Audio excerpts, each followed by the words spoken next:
It's tough enough starting a business to meet the needs of today's world. But it's a completely different mindset when a founder expects the world to change around them. Hi, I'm Phil. I'm Oman. Steve. I'm City. And my company, Remedy Health. Scoot. Agoli Media is changing the world. When you're as obsessed as I am about it, it does consume you. You've got to prioritise and you've got to compartmentalise. It did absorb a lot of my life. It was all negative feedback. I came the next day to the office just crying. So why are you doing this? The objective is to change the world. We could be the biggest company of the 21st century. Advances in both technology and logistics mean that we can all more or less get anything, anytime, at just a click of a button.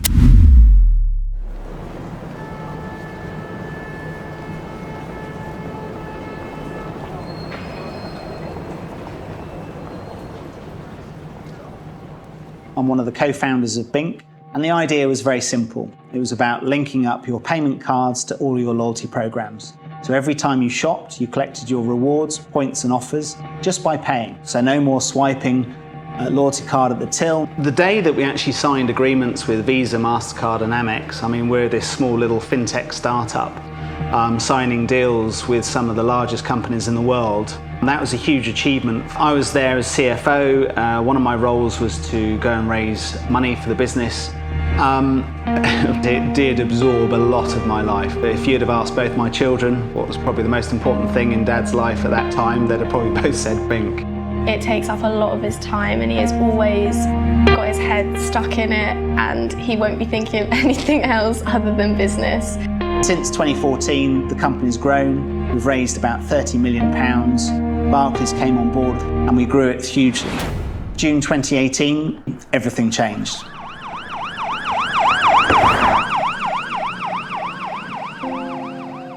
I took a bit of an accident on a motorbike, which was a big reset in my life. It was a beautiful Friday afternoon. I was having to travel into London. I thought I won't go on my motorbike all the way into town because the roads would be busy, motorway would be busy. I'll just go to the nearest railway station, which is only 6 miles away, driving on a country lane, 60 miles an hour, a car coming the other direction, and unfortunately she just didn't see me and turned right and I hit her head on. It resulted in a number of injuries ranging from my arm, knee, shoulder, face. I ended up being helicoptered to St George's in Tooting, where I then underwent 3 operations over 3 days, lasting about 20 hours in total. I remember my sister telling me and I didn't know how to react. Obviously I broke down. It was pretty bad. To be honest, even today, every day, even though it's 3 years ago now, I still wake up and think, I cannot believe I'm here. When I finally got that chance to call him, I just knew in his voice he'd make it through no matter what. When you see somebody in your life very driven and stop suddenly, and watching the person you see get up every morning to then struggle, it's heartbreaking. It was a time of reflection, and actually I did start feeling lower and lower. And then all of a sudden it was like, no, come on, you've got to dust yourself down, get up again and go out and do something else. He was so determined. He probably recovered too quickly. When I sit back and think about what have I delivered in the world today, it's, a bit blank. So I want to actually deliver something that does make a contribution to society. I wanted to create something for myself and actually go and set the world alight. Greg sent me a WhatsApp saying, hey, check me out on 24 Hours in A&E. We went for a drink, we spoke about Scoot, and there was just something compelling about the idea, the thought around connecting people who drove and people who needed lifts. Scoot connects friends looking to give each other lifts, also helps by giving errands to one another, and then we're now just about to launch our new green navigation.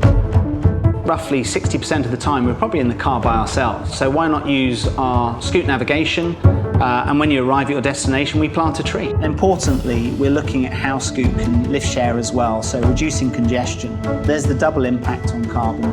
Sharing journeys together means it's cheaper travel, but it also means that those emissions haven't been produced in the first place. The size of the challenge is huge. Effectively, we all know that carbon is an issue for this planet. We've got a lot of companies aiming for net zero by 2030. The reality is that's another 9 years from now.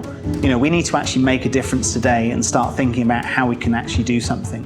We shouldn't be creating more carbon than we take out. So we need to reduce and we need to offset. You look at the congestion problem in every single town, in every single city across the world, that problem needs to be addressed. We're looking at launching green navigation within the next few weeks globally. So effectively you'll be able to download Scoot. We want to see how little fires are lit across the planet, and then we'll start pushing the lift sharing piece about how people can actually share their lifts, reduce congestion, create cheaper travel. In terms of me thinking whether I'm the right person to take it on, the reality is it's about execution. For me, everyone has an idea, and the important thing is to actually execute upon it, that it's actually making a difference to the planet today and actually creating a legacy for, my children's children. People don't even understand the fact that cars are releasing carbon into this atmosphere and creating a huge dilemma for future generations. We believe that there's something that can be done and have no problem in uncharted territory is probably maybe the thing that drives us. The biggest level of pressure is actually upon myself to be a success. I am my biggest critic. There is no one that will criticize me more than myself. And I think that's quite a good little check.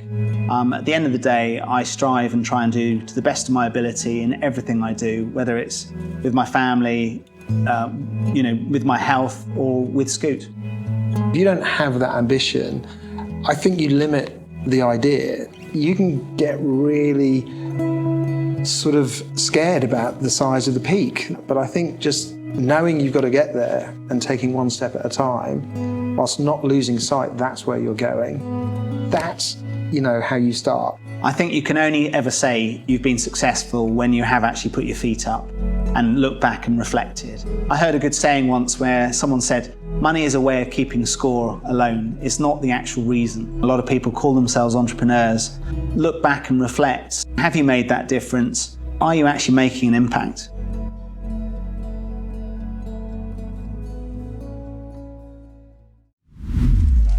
All this was covered, literally from here to there, all of that was covered in food. There was like 12 lettuces. I was like, what are we doing with 12 lettuces? Oh my god! There should be like a before and after. I moved to London in 2011, started my career on the trading floor at Goldman Sachs. I was in hedge fund sales, covering hedge funds for corporate credit. I ended up working there for 2.5, almost 3 years before I got headhunted to Barclays to basically do a very similar job, but to cover German institutional investors.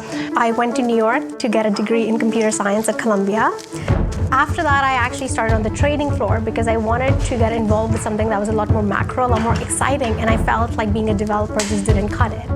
And for the next 4 years, thought it was the best job ever, learned a lot about putting on risk, taking on large positions, and really kind of understanding how to make the correct bets. Towards the end of my, I would say, trading career, my 5th and 6th year, I just really had this feeling that there was something else I was meant to be doing. And instead of instant gratification, I just wanted to make an impact, start something of my own. Around the time, I think everyone obviously knew that we were in this business together. So when I came back after 1 week of holiday and came in on a Monday to resign, I think my boss kind of expected it. We just weren't happy in our jobs anymore. It was paying the bills, it's very lucrative on paper, but we both had desires to do something else. I think we're both getting more than distracted, and our performance was showing that at work, that we just realized we need to really make a decision here.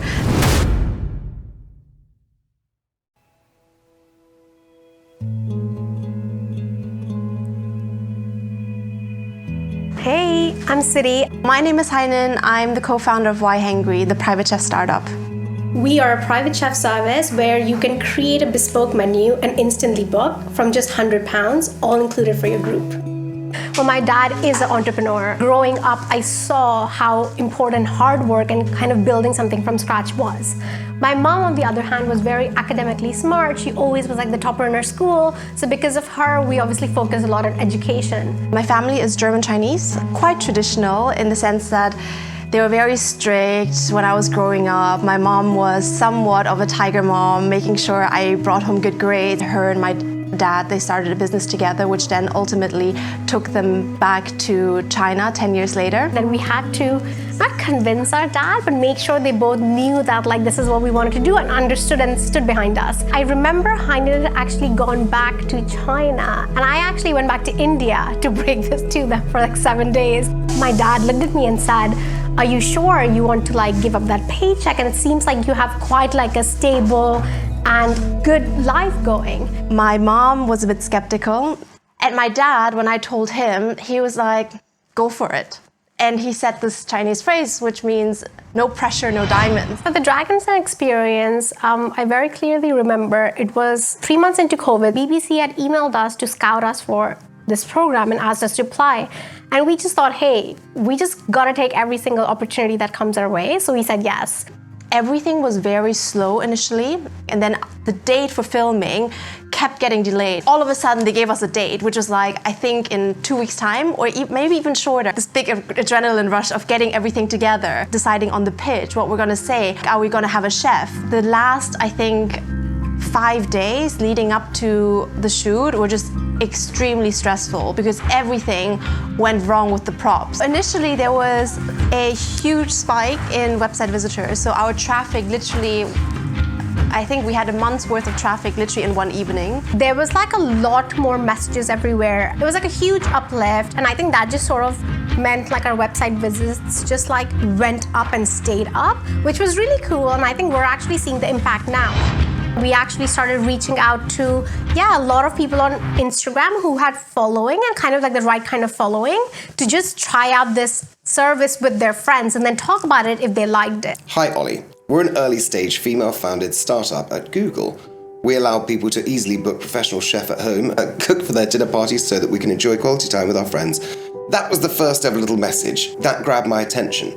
Ollie Locke is an amazing celebrity from Made in Chelsea. He is one of our investors now.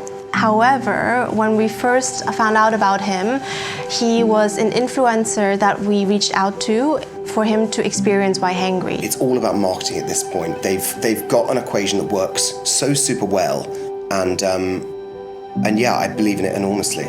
They recognize that there are people, individuals with their own following, with audiences that either relate to those individuals or aspire to have the lifestyle that they have. And so working with influencers, Why Hangry can sort of demonstrate what the aspirational possibilities are of having a private chef.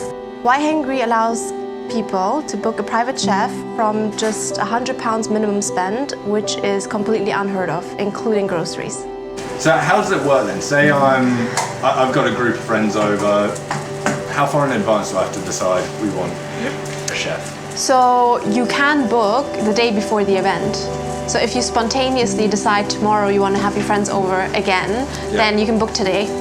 It allows me to have, as a customer, for example, a private chef cooking in my own kitchen, a fantastic meal that's restaurant quality, really high restaurant quality, for not more than food delivery or takeaway. They really believe what they're building needs to exist, and that is very, very important. Passion is something that I look for a lot in founders. I always ask, why are you launching this business? I think the people closest need to be extremely tolerant, and this is partners or close friends, because when you have this one sole focus and the pressure of making that work, you lose touch of a lot of different things, and the people that are close really feel it. Whether that's my boyfriend, both of us have to work sometimes quite late, and really randomly in the middle of maybe a dinner with his mom and friends, it's like, oh, I need to quickly go and do something on my phone. Normally people spend probably 50 to 60% time at work and the rest with their partner.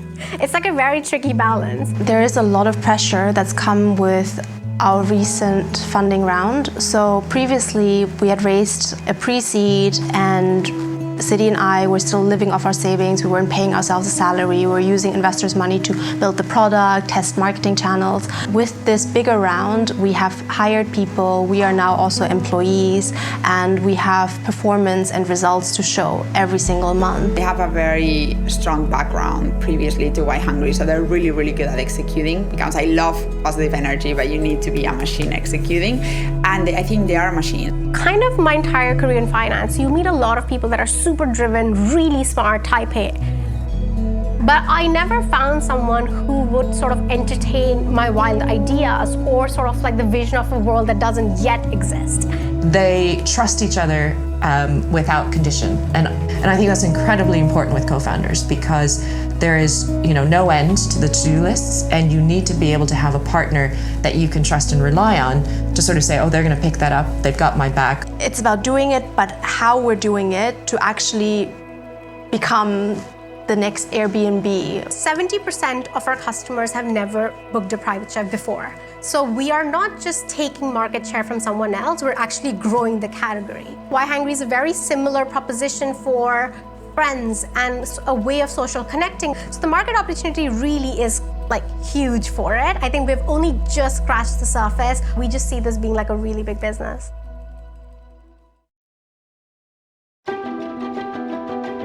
My career started in aerospace, doing astrobiology, all around does life exist on Mars. And then I went over and got hijacked into NASA for a year to do an internship. Got a full-time job with them whilst trying to complete my degree, which was pretty brutal.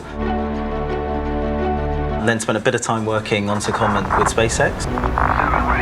I got really frustrated with the PhD work that I was doing. Awesome supervisors, one at Oxford and then one at NASA, which really helped drive my research that unfortunately just sat on a shelf. So much great research does that, where it happens in the lab and then never gets marketed and never makes an impact. I got pretty set on making an impact straight off the bat and really wanted to start a business where every customer's increasing our sustainability profile as a people. And the light bulb hit, I was like, laundry.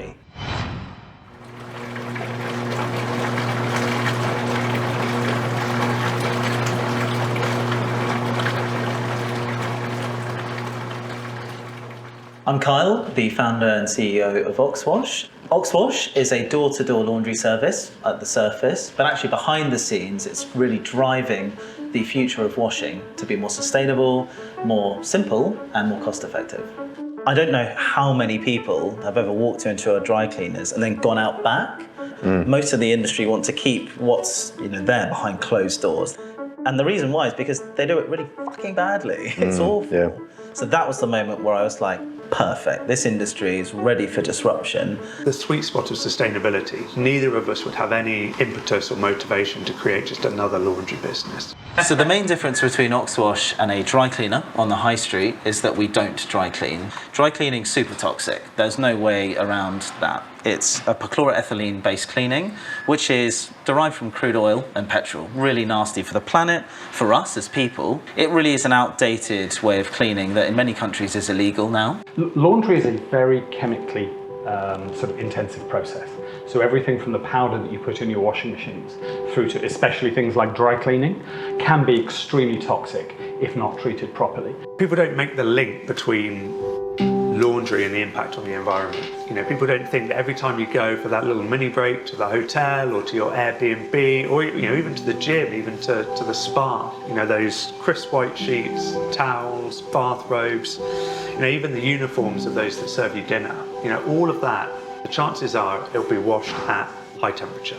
The fact of the matter is that all of that laundry in a standardized commercial process will be washed at 60, 70, 80, even 90 degrees Celsius, which is bonkers.